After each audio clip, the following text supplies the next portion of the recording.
Oh God, it's not afternoon. I'm still thinking it's afternoon. Good evening, everyone. Thank you so much, Ifat, for that generous introduction. Don't believe so much what Ifat says. That's what happens to when you give birth to so many daughters. They keep praising their mothers.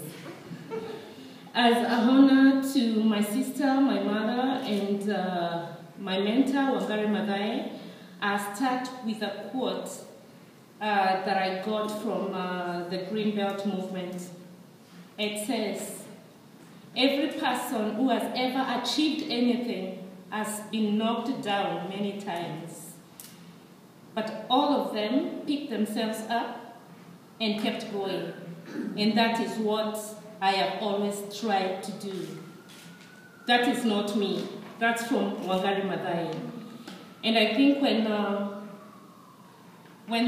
she thought of this quote, she was not just thinking about herself. She was thinking of many other women like me and you. And tonight, I'm here to celebrate her life. A few hours ago, at Survey Foundation, we planted a tree in honor of Wangari Maathai, and Miguel also did that.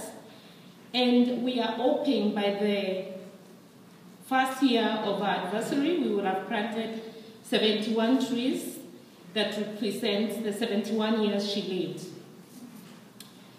Wangari Maathai was born in 1940 in Kenya. How many of you have been to Africa? Wow. I see 2 Kenyans have never been to Africa, but welcome to Kenya. I will tell you today that if you've been to Africa and never been to Kenya, then you've never been to Africa. So please try and find yourself another ticket and first of all go to Kenya, and then you will tell the whole world that you've been to Africa. That's how much we love Kenya, and we love Kenya dearly. And I really thank Canadians who have come here together with my brothers from Kenya to celebrate tonight with me. When Wangari was, when I was born, Wangari had gotten a master's degree. So I grew up hearing about Wangari. My mother spoke about Wangari, my grandmother spoke about Wangari, and a love for the soil. And when I was growing up, I never thought that soil meant anything. To me, it was something that makes my pretty dress dirty. And I never thought Wangari would at any one time become my role model.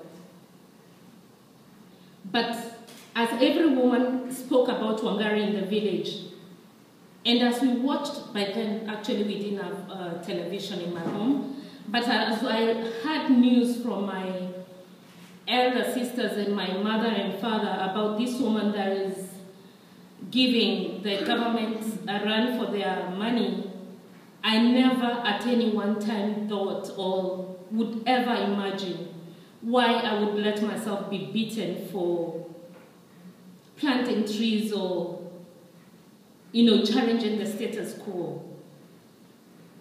But years down the line, I came to be like the person that was being beaten then when I was growing up. Wangari did not just plant trees because of the environment. Yes, environment was key. But please remember, we come from a patriarchy society. A society where women are supposed to be seen, not to be heard. A society where women, when women talk, it's like the wind is blowing their mouths, so there's nothing they're saying. Or it's like, and I'm sorry to say that in presence of the Kenyan gentlemen here in the house, but let us face the facts that we have fought this, the previous regime because of stepping so much onto our heads. Wangari did the tree planting strategically.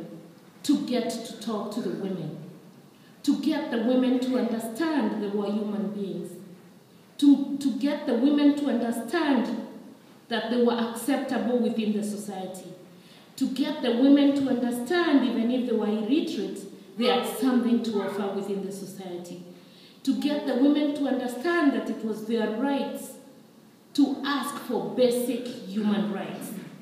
So when Wangari was planting the trees, she was talking to these women.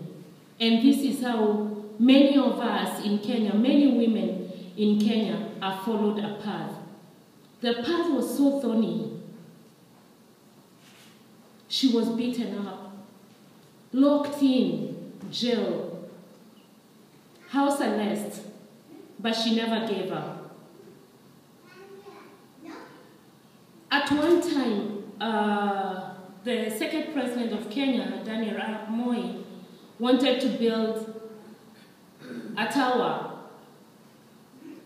in Uhuru Park. Uhuru Park is a park that was reserved for people to go and relax, and it's a landmark in Kenya. Wangari fought him. Wangari was arrested, beaten, tortured. But today, that is the Kenya's pride. Today, we look at that park where we can go and preach. There's so many preachers there. Where we can go and relax.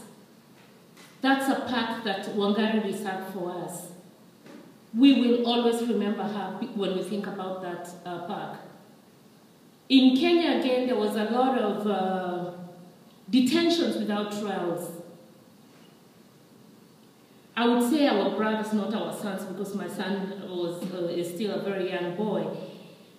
Our sons, as women, were detained without trial. Wangari and the mothers of these sons went to the same park, spent days there and nights there. Again, the police went to them and beat them senselessly. Senselessly. Wangari collapsed, was unconscious and taken to hospital. But the women said, she's gone, we will be left here, we're going to die until our sons are released. I remember that time I was still a trainer, and it was in the early 90s. In the late 90s, I was a trainer, and I was watching and reading all this, and I was understanding because I knew the hardship that women were going through.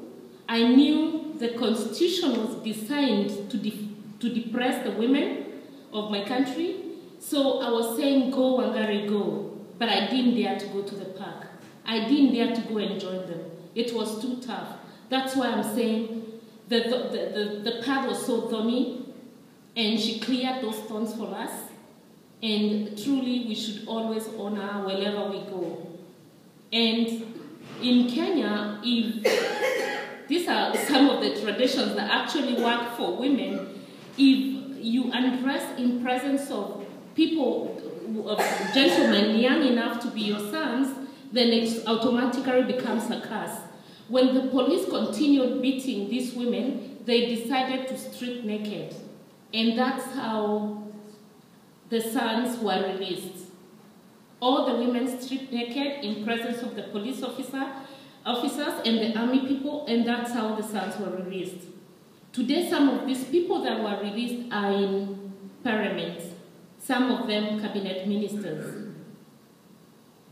But the question is, are they really making a difference? Or did what they were fighting for change?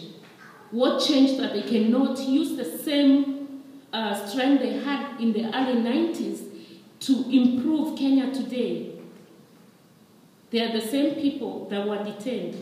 They are the same people that are detaining us. A minority, they've arrested, they poisoned. Welcome, Michael, we hear you. The minority have poisoned the majority's minds. So it's up to us Kenyans to honor Wangari by doing what she wanted us to do. Environmental matters, women's rights issues,